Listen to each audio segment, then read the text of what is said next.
Alright, welcome back to my show. And this will be a part 1 of this guitar because it's not finished yet. And while I could say that about all of my guitars, apart from these two, this one, I want to catch you up on it before it goes away and comes back. This is my 2003 Gibson Les Paul Classic. The previous owner had it refinished in gold. It started out as a Heritage Cherry Sunburst, and from what I believe, the previous owner finished it in gold so that it wouldn't look so bad with the really yellow inlays. Unfortunately, I personally think they maybe went to not the best guy to do the job. They asked for a dark gold, and that's what they got. But in most lights, it actually looks like a really weird curry sauce. So that was a little bit of an incentive for him to sell it on, which it came to me. It's had a headstock break and the refinish as well.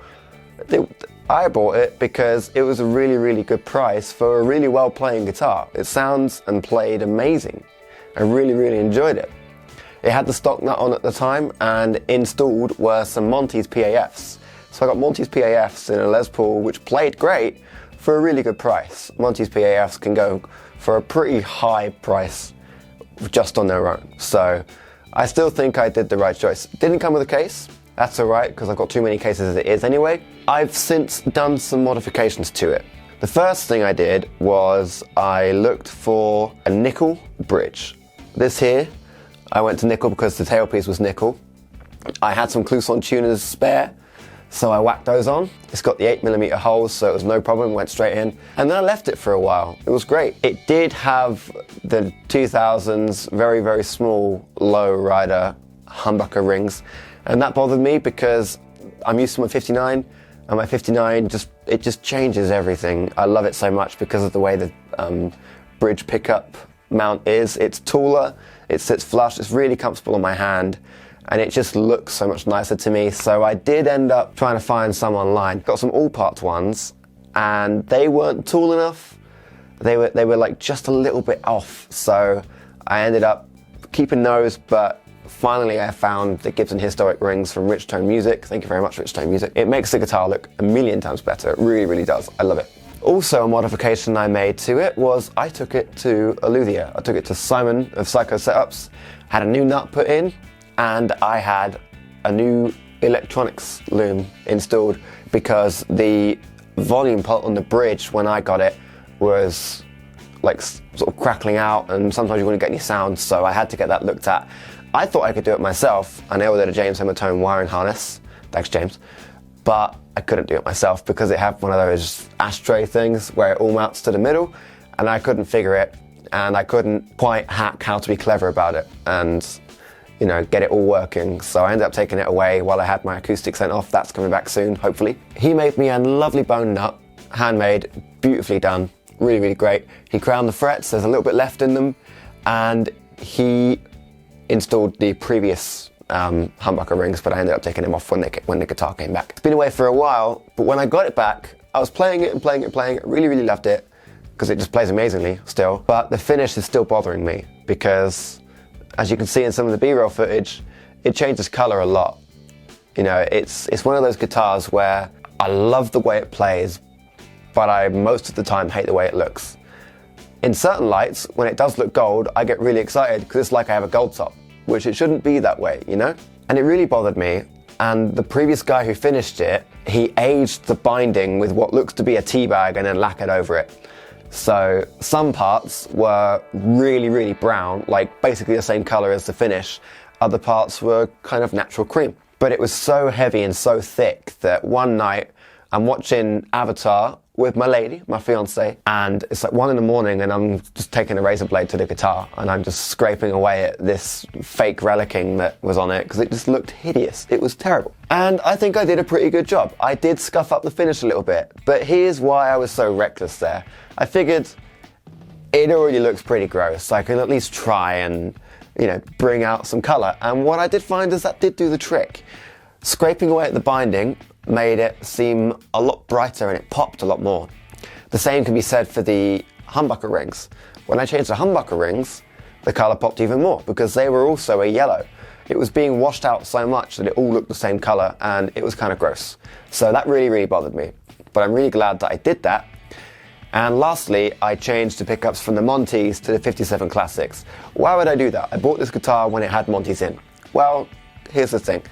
It's quite a dark sounding guitar with the Montes in. And my SG was too bright.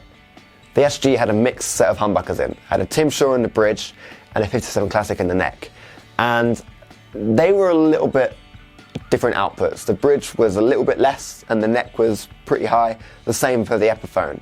So instead, I took the Tim Shaw out of that and I matched the sets and the Epiphones. Now the Epiphone's got both Tim Shaws in, fantastic. And I took the Montes and whacked them in the SG along with a new wiring harness. So the SG is now like super solid and it plays really great, sounds really good, isn't too bright, but still got that nice SG snap. This is now a lot brighter and less dark sounding, and it's also a higher output. 57 Classics are like their PAF type from Gibson, but it's a little bit higher output and it makes it sound like a more modern guitar, especially with the orange drop capacitors, which is a nice step up from me. You know, a lot of my guitars are kind of aimed to be a bit more historic with the oil and paper capacitors and everything I put them in. Why do I have a third Les Paul when I have an Epiphone, a 59, an SG, a Les Paul Junior? I've got all the guitars. Why did I go for this one? I got this one because I've always wanted a Goldtop, for one, and as I played it, I really, really enjoyed just how razor blade thin that neck is. It's a really great practicing tool, but when I'm practicing a really, really hard solo, which I'm trying to do this year, this is a really good guitar to grab, because I can't really say that I haven't got enough room, because this is so thin, I've got all the room in the world. Same goes for the SG. But sometimes I want a Les Paul, you know? I love Les Pauls. I love them both. But this one is a really good practicing tool. But as I say, this is part one of this video. I've been scratching my head about what to do with this, about whether I should sell it on and get another Goldtop, or whether I should try and brave the refinish myself, or take it to get refinished itself. I got this for a great price. I have to keep that in mind when I decide how much more money I'm going to put into it. With the luthier work that I put into it as well, that's more money. And as you know, I can be guilty of putting a lot of money into guitars, which maybe I could have just done better by getting another one instead.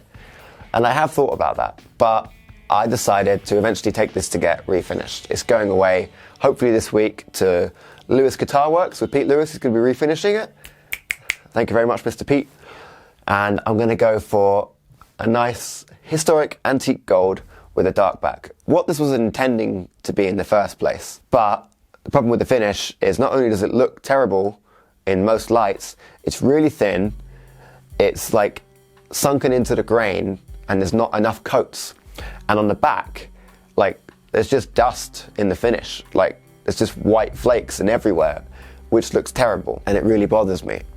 But I know that if I put just a little bit of extra money into this guitar, I can get it being exactly how I want. They don't make Les Paul Classics with a thin neck in a dark back Goldtop. I'm making that happen, which is great. I was thinking if I'm going to get it refinished, maybe I should go for a custom color and then get a Goldtop later.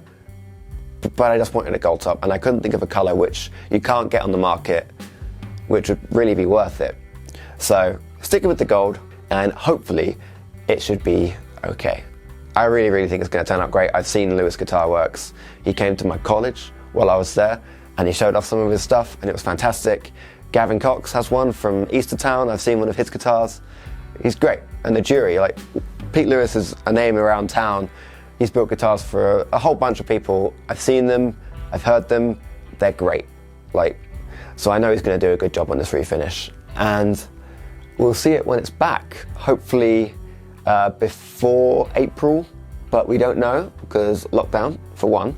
Also, it's going to be in nitro, so it's going to need more time to harden. But we'll see. Thank you very much for watching.